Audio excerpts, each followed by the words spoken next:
Ano naman po para sa mga animal lovers, masakit sa pusong makakita ng mga hayop po na hindi nakakain ng tama. Kaya naman, ang ibibida po naming fur parent ngayong umaga sa Hayop Ka, araw-araw matyagang nag-iikot para magpakain ng street cats and dogs. Ito po, panoorin natin.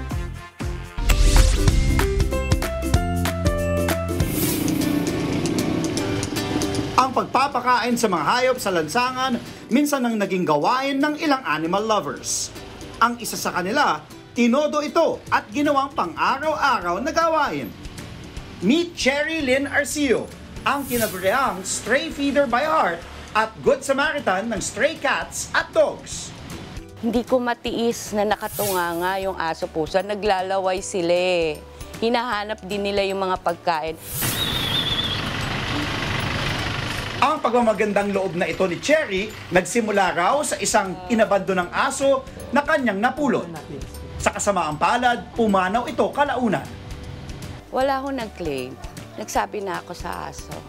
Kung hindi ka man lang nabigyan ng disente dito sa lupa, bibigyan kitang disenteng pangalan at disenteng libingan.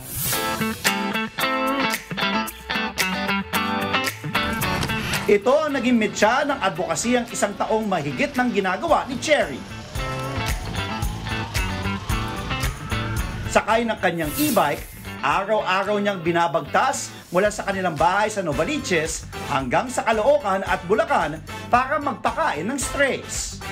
Talagang naging siya yung e-bike food cart for the strays. Since isang side lang yung napapakain natin, so kailangan kong balikan lahat yung naging rota ko ng umpisa para yung kabilang side naman yung napapakain natin. Hindi rin biro ang gastos na kalakip nito. Bagay na nasusuportahan niya sa pagiging content creator at tulong ng mga donasyon. Ang total cost po talaga niyan sa kalahating araw ng pag-iikot natin is 20,000 pesos. No? Pero ho sa hapon, another 20,000 pesos set na feeding yan. Gumagastos po ang Diyos doon ng 40,000 pesos in one day. Ang Diyos talaga ang nagbigay ng maging fully equipped ako. Emotionally, mentally, financially. Sa kabila nito, araw-araw pa rin daw nasasaksihan ni Cherry ang malupit na realidad para sa mga strays. Pinakamasakit sa akin ay yung nagpapakain tayo pero pagtalikod natin, kukuhanin nila yung pagkain at itatapon nila doon sa basura. Hanggang pag-uwi ko, dala-dala ko yan. Hanggang sa tulog ko, dala-dala ko yan. Pero tuloy lang daw lalo't ang kanyang kabutihang loob nakakapagbigay ng inspirasyon sa milyon-milyon niyang viewers. Ang ilan sa mga ito, nagbibigay na rin ng sarili nilang donasyon. Ngayon, may mensahe rin siya sa iba pang posible ring makatulong.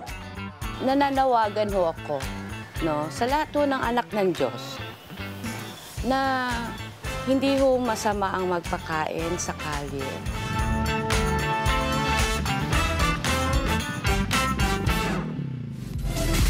Mga kapatid, Andre Felix po, manatiling may alam pagdating sa mga mahalagang balita sa loob at labas ng bansa.